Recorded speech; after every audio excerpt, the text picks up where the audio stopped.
Good morning, everybody. My name is Bart Winkler. It's the Bart Winkler Show, June 9th, Friday.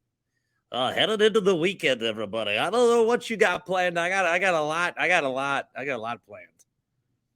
I am going to do some run walk for my kids' school.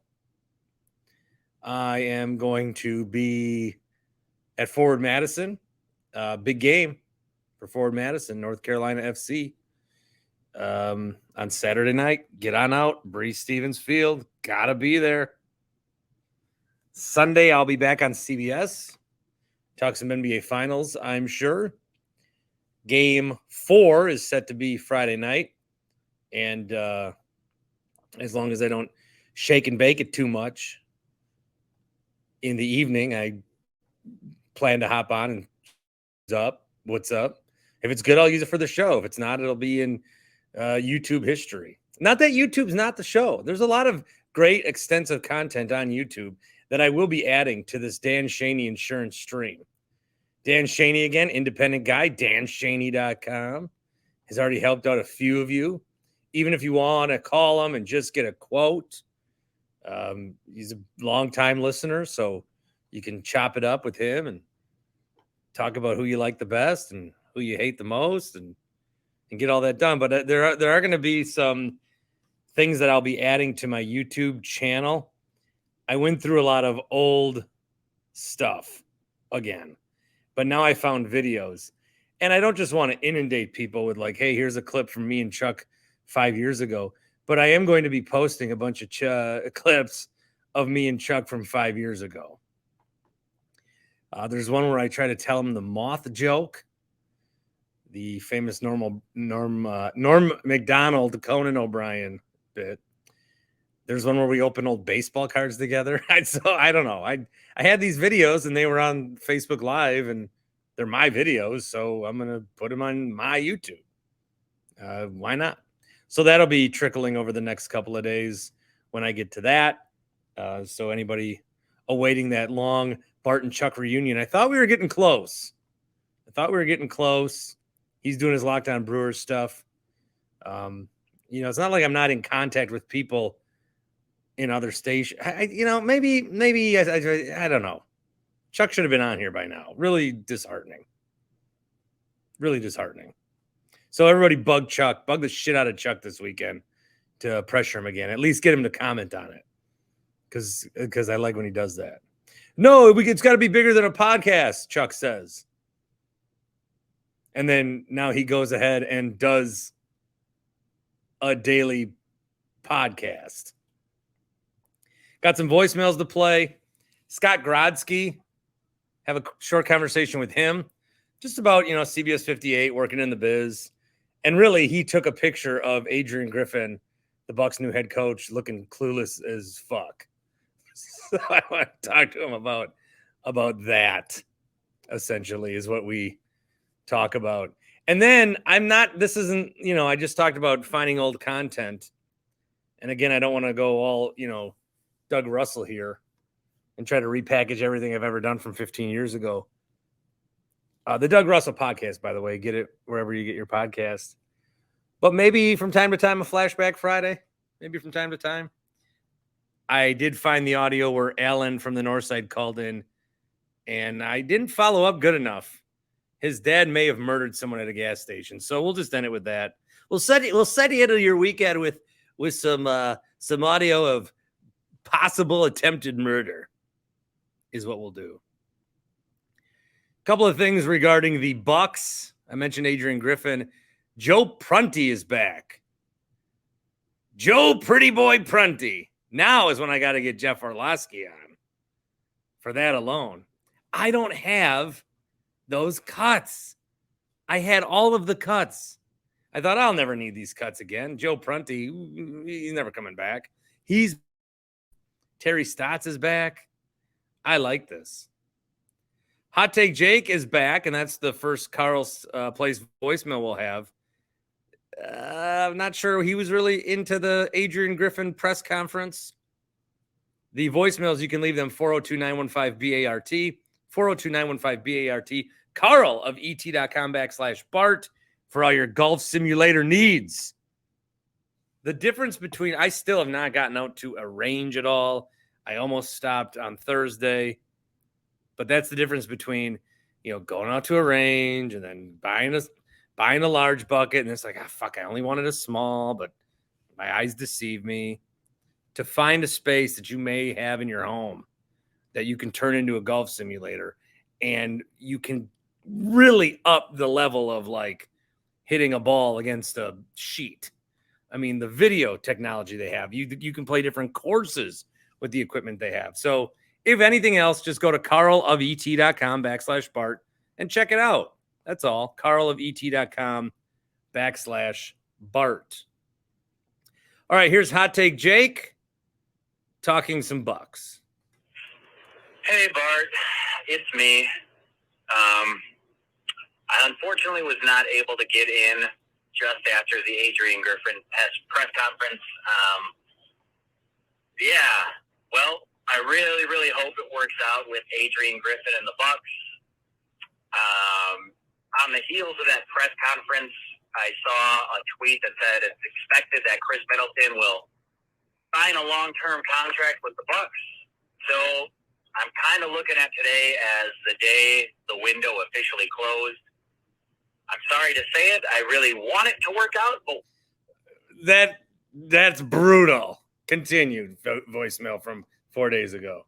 What I want and what I truly feel and what I truly believe are two different things. I said it. Whoever gives Khris Middleton a long-term extension will soon regret it thereafter. And unfortunately, it looks like it's going to be the Bucks. They needed to get younger. They need to get more athletic. It doesn't appear that they're going to do anything significant, maybe some peripheral moves, which I guess if you want to say that's the right call because they were the best regular season team, as we all know. And as mentioned by Bart several times, regular season and postseason are two different animals. I think they're too nice for their own goods, which brings me to Adrian Griffin. Watching that press conference, not exactly someone I would call dynamic. Seems like a nice guy, but my instinct tells me I think they just hired another Frank Kristoviak. So maybe I'm wrong. I'm usually not. I'm not ever wrong. So that was kind of silly for me to say. You are wrong. It's Larry Kristoviak. But anyways, last thing I want to leave you with, I looked up this foul ball guy because I hadn't heard of him until I heard Cone Roller bring him up. And I guess I shouldn't be surprised that Cone Roller likes this guy because Cone Roller kind of has a tendency to like the worst kind of people. So, no, this guy's a dork. He's a loser. If you catch a home run or a fly ball, good for you. Give it to a kid. I saw something that said he has 1,100 foul balls or something like that. Like, yeah, dude, you're just a dork. Touch grass, get a girlfriend, get laid, do something because you need to reevaluate your life. That's all I've got for you, Barty. I love you. Won't be making as many appearances for the time being, so hopefully catch up soon. Okay, that was a voicemail Jake left Tuesday, and then he was a part of our Wednesday night show. Just come when you please, guys. You come when you please. And Brett in Tosa's like, I'm not coming back till October. Come and go when you please. You don't need to announce every single entrance and departure from the Bart Winkler Show. We're good. Come and go as you please. We'll be good. The Khris Middleton news since that voicemail, and maybe I end up getting another one before I'm done recording here. But now there's news that he had surgery after the playoffs. Oh boy. He had surgery on his right knee after the playoffs. It is, according to Eric Naiman, The Athletic, a minor arthroscopic procedure. He should be back on the court in July. Per sources, the cleanup was planned, and then they went ahead and took care of it afterwards. Middleton, in 33 games, averaged about 15, 4, and 5. But as I saw one tweet mention, if he was doing 24, 6, and 6 in the playoffs against the Heat on a cooked knee, I think there's some optimism here. I've kind of been going back and forth on what I think the next 5 years of Khris Middleton's career are going to look like. This is coming back to a situation with the way the NBA salary cap works, is that the Bucks are better off signing him than they are letting him go. It's another situation where you can't really, if you have more money to spend on Khris, the money that you can spend on Khris, you can't necessarily spend elsewhere. And that was the situation with that last Supermax. Scott Walker's Bucks slogan was, "It's cheaper to keep them," which I mean, that was good marketing, because for people that hated the Bucks, what he was telling people was, even if you don't think we deserve a team, it actually is going to be cheaper for the state and help us better if we just keep them. I mean, losing them we're not going to make up what the Bucks are going to give us. And that's kind of like, it's cheaper to keep Khris Middleton, or it's kind of like the same philosophy. Maybe not necessarily cheaper, because you do have to pay him, but you're going to have to. Now, he's only 31. I think a lot of times when we have this discussion, my brain thinks he's 34 or 35 already. I understand that, he might play more like a 34 or 35-year-old just because he's been hurt a lot. And so there's been a lot of wear and tear on that body. But I mean, if I could tell you right now what Middleton this year did was he played 33 games in the regular season. That's it. If he could give me that every year, and then 24, 6 and 6 in the playoffs at 35 minutes a game in the playoffs, I would pay the $30 million for. I mean, what's he going to cost? What are they going to work for him? 4 and 120, I think, would be holy shit, because that's only 30 a year. Like Khris is making more than that. It's not often that you go backwards, but let's say, I think I saw Nathan Marzion throw that out of the Green and Growing Podcast Odyssey. Steve, if you could go 4-120, I mean, I would, because the regular season situation, I don't need Khris playing the regular season. I don't need mileage being put on Khris Middleton in the regular season. And I don't think that inserting a guy like Khris Middleton is going to be too much like, oh, the Bucks are playing good until another shooter came in. Another guy that knew how to shoot the ball well came in.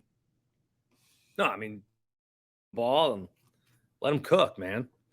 So if you were telling me that I could pay him $30 million a year and put him in bubble wrap and play him a third of the regular season and then get 25, 6 and 6 from him in the playoffs, that is a no-brainer to me. Yes, I'll do that. I would do it.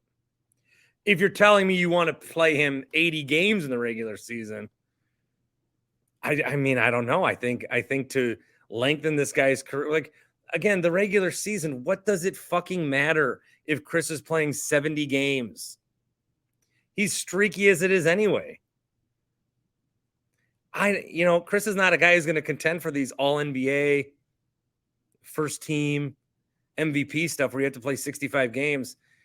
If you bring Khris back, you heavily load manage that guy and you extend his career. Fuck, I'd almost have it do like what Roger Clemens did when he went down to Houston. He only pitched in home games. Reggie White with the Panthers only played in home games. Just don't have Middleton travel. Air travel's not good on the knee. I'm not being facetious. I think these are words that I did not have planned to come out of my mouth. This is all on the fly. I don't prepare for this. This is just happening. And I really think it's a good idea. I'm smiling right now. I'm very proud of my idea. Bubble wrap this guy. And in my head, when I put out ideas, I'm trying to think what would the, opposite reaction be, but I don't see a downside to it. The regular season, shit. Who cares? Oh, you're not going to pay him just to play 30 games in the regular season. Why not? It's the regular season. It don't matter. Plus, it's more time for these other guys to play and see what we have in them. What's his name? Who's the guy? Get Hugo Bassan over here. Have him play Chris's minutes. One thing that I would do if my knees hurt, and what I've been doing because my feet have hurt, I either have had the gout go to my feet. Remember when I thought I had gout? I either do, or I broke a bone and I'm walking on a broken heel because I'm in pain. That's why I've been taking some of the CBD gummies. Helps me out. That's where I should get the body cream. I didn't pick up any of that last time I was in there. That was a huge L by me. But I did get the THC free ones for the morning that I take. I got the Delta 8s and the Delta 9s, which of course are for anytime afternoon with the lifestyle that I live. And the nighttime ones, the CBD and CBN ones. Now, the great thing is I've thrown a couple different options at you. You can try them with the promo code BART for 25% off. And then when you realize which ones you like, you can then go ahead and order more. Promo code BART again, 25% off. Every time you do it, happyplacehemp.com. As I mentioned, promo code BART. I think that's all we have on the Bucks. A few more voicemails here. This one's from Spark Guy. He wants to correct me. All right. That's what we're here for. Bart, Spark Guy here. These things, listening to you, Grant and Paul. Do want to start pointing out a lot of times you will incorrectly use words. I just want to correct you on something. You said you were listening to the Dave Ramsey the saxophone solo, and you were entrenched in it. I think you meant entranced. I know that you may get away with entrenched, but you meant entranced. 2, foul balls. I mean, that's a dicey one. Like, I get your point of view from the previous episode where you're talking to Tim about it, but like, you got to give it to the kid. It's about the experience. I think there's one condition and one condition only. If your kid is between the ages of like 4, 5, and 7, 8, and they've never even seen a major league ball, then yeah, you got to hold on to it. You can give it to them. But other than that, like, if they've even seen one, I mean, I got an 8-year-old. Like, if I get a ball and I'm in a game and he's not with me, kid next to me gets it. It's the experience of getting that ball in your hands after it being there. So I don't think it's an overstep. You got to give the ball to the kid. And then finally, a bit disappointed even as a non-Packer fan. How can we make the argument that Mount Rushmore is all of the suits? You wonder why everyone's anti-player, and then we say that, yes, Bob Harlan, great. It's Brett Favre. It's Reggie White. That's what made that. Those guys don't do what they do and become who they are. Bob Harlan can do whatever he wants. Same thing with Murphy. I am getting very frustrated with this Murphy turnaround or shining his reputation as he leaves town. He's been such an underachiever. His Favre handling was the worst ever. Like, he's just a clown. Like, it's the players. You have to keep your eye on the prize. It's always the players. It always will be the players. And it comes down to the players. Forget the suits. I know Horvat would agree. Take care. Okay, I'm going to disagree with a couple of different things. When did Murphy start with the Packers? Right after the Favre drama? No, 2007. Okay, so he was here for that. So you're going to tell me Mark Murphy won a Super Bowl, navigated going from one Hall of Fame quarterback to another one, then navigated whatever. Like, if Jordan Love turns out to be even remotely good, that's another feather in Murphy's cap. That's huge. He got the draft here. He probably, and this is the Packer way. I mean, if there's a Heat culture, there's a Packer culture, which is hang on to guys way too long. I understand that, which is kind of weird that Murphy apparently has to vacate his position by the time he's 70, since everybody else, you know, you can be here until, well, I didn't want to say you die, but Mark Murphy's kind of got to, like, he's got to be out. He's got to go. And I do. I mean, the Titletown district. No, I'm Spark Guy. You and I will have to talk about that one face to face, mano y mano, go 1-on-1, as they say. Coming up on the Bill Michaels Show, Bill goes 1-on-1 with AJ Dillon. Goes 1-on-1. That was a big radio Joe thing. I shouldn't. He likes saying goes 1-on-1. He must have been taught that by somebody. Goes 1-on-1 One-on-one. It's two people talking. Why do we got to remarket? Why do we got to remarket a conversation? Coming up, Bart has a conversation with I don't know, Jacob Barnes. Tonight on the On Deck show, I go one-on-one with Jacob Barnes. No, I sheepishly put a microphone in his face. One-on-one. Bart goes, coming up, I go one-on-one with Scott Grodsky. One-on-one. I spent some of my time on Thursday out at the Steffens soccer sale. That was fun. Big sale. I should have bought some stuff. But I was there for work on behalf of Milwaukee Pro Soccer. And because I was getting paid to be there, I then didn't want to spend money while I was there. But then afterwards, I went to Target and Otto's and spent money. But I didn't want to spend money where I was making money. But now I might go back to Steffens to buy some stuff, although now I'm not making money. I always yell at people for the weird way they compartmentalize money, but I think I fell into that trap. So one of the names that I like, and I talked to some people at Steffens, Tall Boys, Milwaukee. What did the one guy like? 1846 Milwaukee. There's a lot of moving around that. I talked to the guy who submitted the Milwaukee Brigade name. Here's Matt in the Falls wondering what I'm talking about. Hi, Bart. It's me. I don't understand the Goodland or Goodland thing for a team name whatsoever.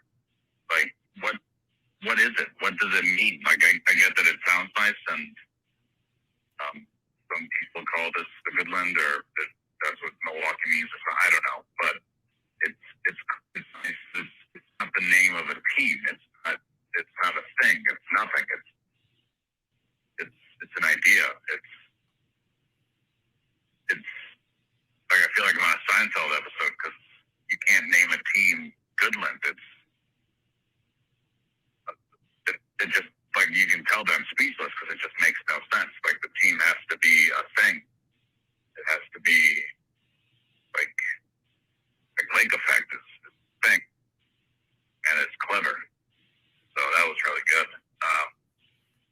But yeah, Goodland. I just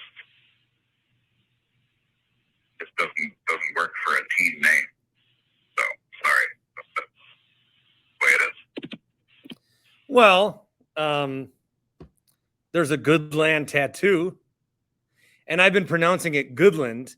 I feel like there's some European, like Goodland would be like Goodland, but then the fans pronounce it Goodland. I'll just stop saying Goodland. I think I'm throwing people off at Goodland.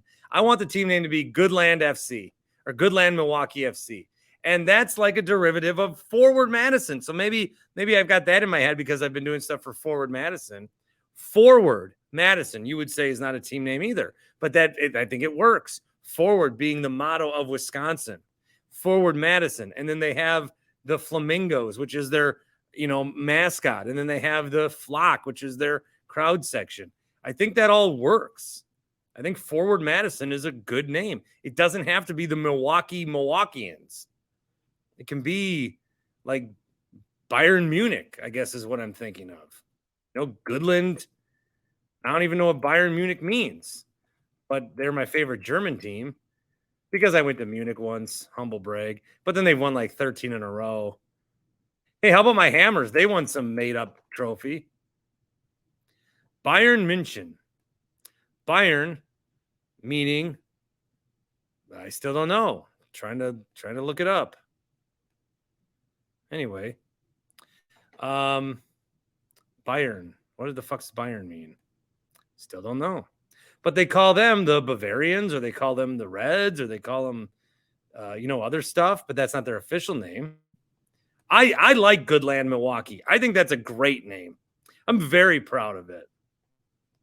And I would root for you to come up with a better name. Okay? Come up with a better name. By the way, Matt in the Falls, next time you're on, we need to talk about what's going on in the Falls where they want to cancel libraries because people have money to buy books. I got to talk about that. See where you stand on that important issue, since, you know, we talk politics sometimes on the show. I got another soccer voicemail regarding Messi. Massive situation here. This is Brian. Hey, Bart, Brian from Brookfield. I just want to say, like, I think that you think that a lot of your listeners don't like the soccer talk, but I think there is a lot more people than you think. I'm enjoying the Messi talk. I'm glad Messi's in the MLS. I wanted to hear all the contract obligations. Maybe I should keep listening, but the guy kind of cut you off and started talking about Willie Adamas and Brewers. But yeah, I love soccer. I love international soccer, EPL, Bundesliga, La Liga, all of it. I would like more of that. Peace.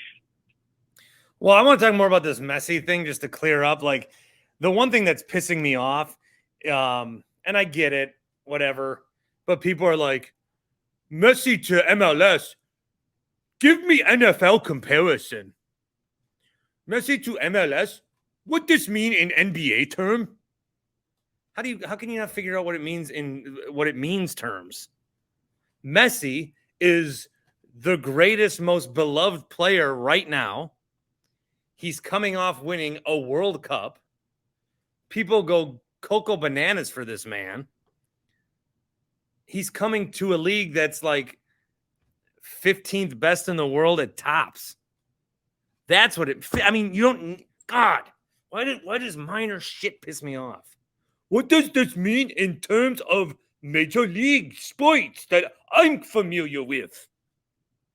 Yeah, it means a great player is going to a shitty league.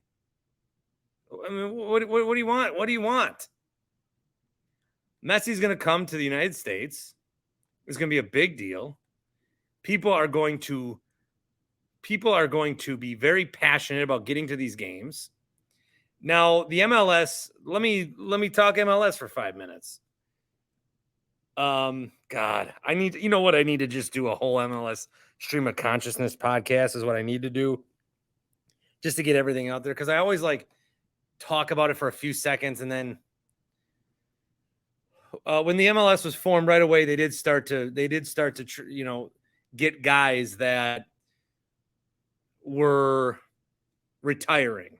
Lothar Matthäus was a famous one. He was a big German star, came to New York, played like 4 games. And it was a joke. You pay these guys a bunch of money, they come here and don't do shit. Now, there have been some really good examples recently where guys, they don't necessarily come here to retire, but they play like their last good contract here. Although Gareth Bale, he came over, retired. New York City FC had a guy, David Silva, had a good run when he was in the United States.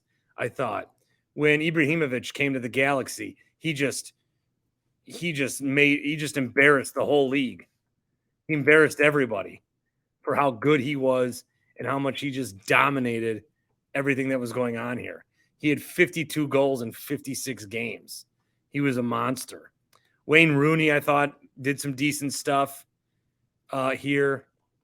So I think that these guys that are coming over and they want to play in the States and they want to retire, it's not like they're coming here, and can barely move. Thierry Henry with the Red Bulls, had a nice run. Played in good enough form that got him back to Arsenal for a few games. So it's not a retirement league.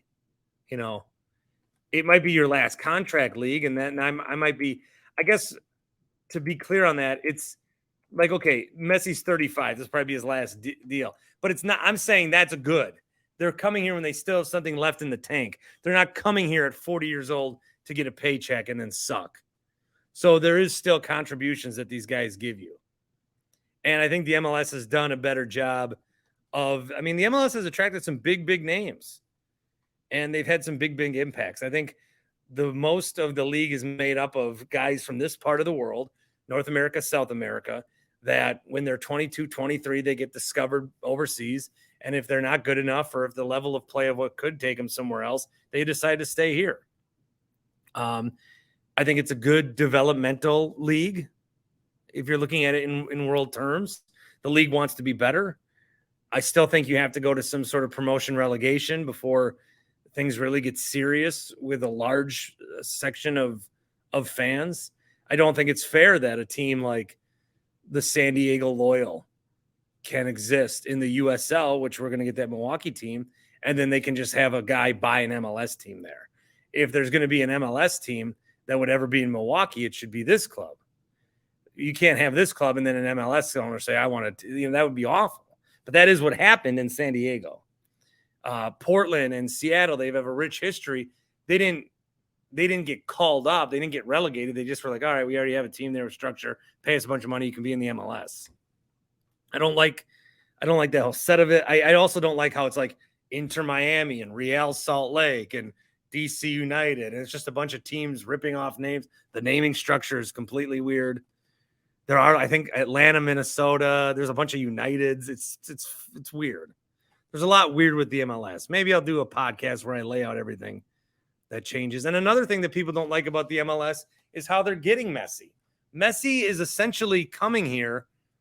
What the MLS should do is abandon all salary cap and be a free-for-all, because that's what the rest of the world is in soccer. And I know that that's like, oh, no, but that's what baseball is. But that's what it should be. Because what it is it's overly protective of that. Or even if they went to some sort of different salary cap, but still allowed these teams to spend $300 million to make their roster. These rosters for some of these teams are just awful. Like, they barely make any money. And there's so many different ways that you can be. Let's see, Miami's got a bunch of guys. Their average salary is probably $375 million. Wow, that'd be good. No, that's Saudi money. Their average is like $375,000. And then they've got different like contract structures, like the GAM is a structure, the TAM is a structure. It's just like, oh God, I don't even like bringing this up because it's so complicated. And then teams can like trade that. There's general allocation money that you can spend. There's a salary cap. You can trade for guys if they're over a certain age and have been in the league for 8 years. Then there's designated players, 3 guys that you can designate to pay more than the average sum. It's all over the place. It's as hard as possible to understand. And it's hard to even try to spit it out and say it. So that's what bothers me. But Messi, to get Messi over here, because, I mean, a lot of big clubs still want Messi at 35. Saudis want to give him $400 million a year. Messi is going to get a cut of Apple TV's package for people that subscribe and a cut of the sales from Adidas. And so essentially they're taking away money that could go to these other leagues to give it to Messi. But Messi will drive subscriptions. Imagine if in the MLB you didn't have Bally Sports. Imagine if you didn't have Bally Sports. You won't have to imagine that soon. But imagine if you didn't. Let's say you wanted to watch the Brewers. I want to watch the Brewers. I turn on Bally Sports. Well, you can't do that because there are no regional networks for the MLS anymore. You have to order the MLS package on Apple to get your favorite team. And it's $15 a month. Bally Sport, you can watch the Brewers for $19 a month, I believe.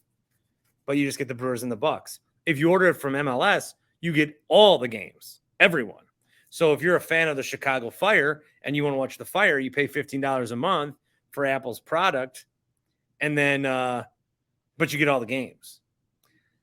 It's not just exclusive to America. So there's going to be a lot of people worldwide that want to watch Messi. They're going to get a lot of international dollars coming over here. This is going to bring in a lot of money to the MLS. Will it increase ratings? I don't know. Like United States ratings, I don't know. I think this is going to end up getting more international subs than it does national subs. Guys, Messi is a god to a lot of people. Bigger than anything here.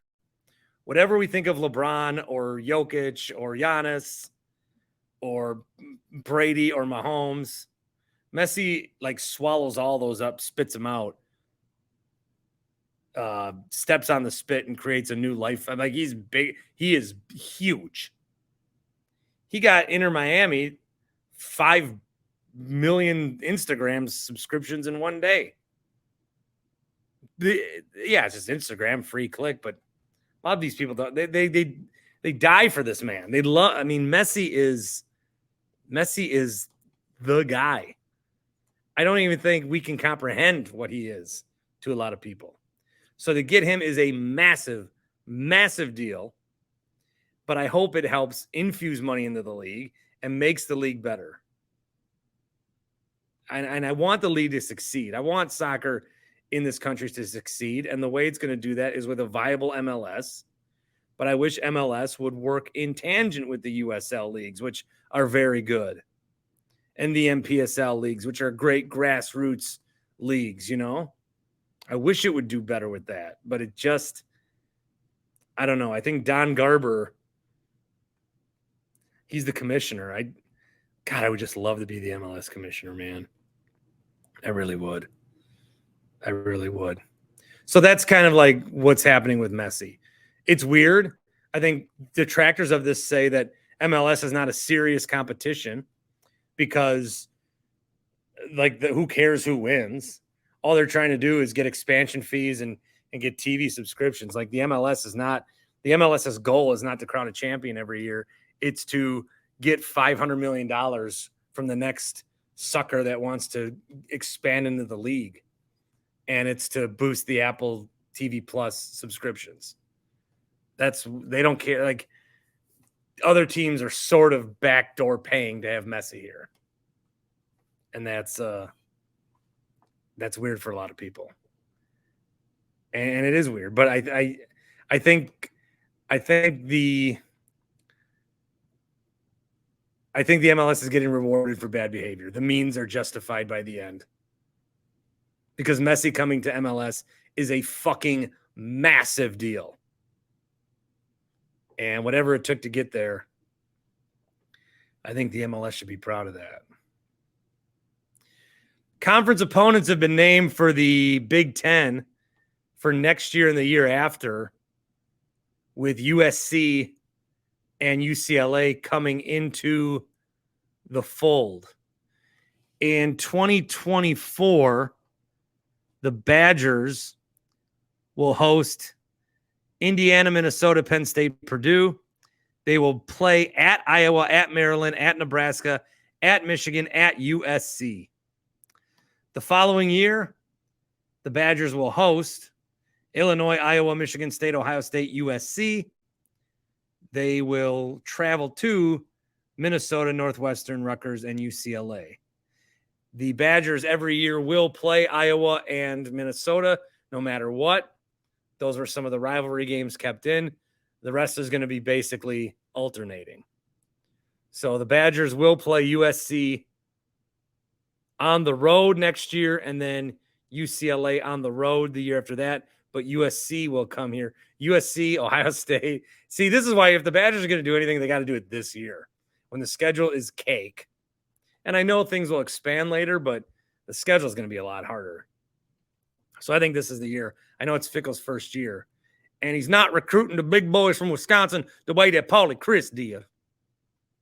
But I think this is a massive, massive year for the Wisconsin Badgers. The Milwaukee Brewers had a good thing going against the Baltimore Orioles. They won on Tuesday, then won on Wednesday. And a lot of write-ups about how it was the, best win of the season. And then they were dominating the Orioles with the 3 first-inning runs on Thursday. And then the Orioles scored a shitload of runs at the end of the game. Brewers next will have the Oakland Athletics. So we're all going to assume that's 3 easy wins because the A's are terrible. Did John Singleton just start looking like Eric Thames, or was that always a thing?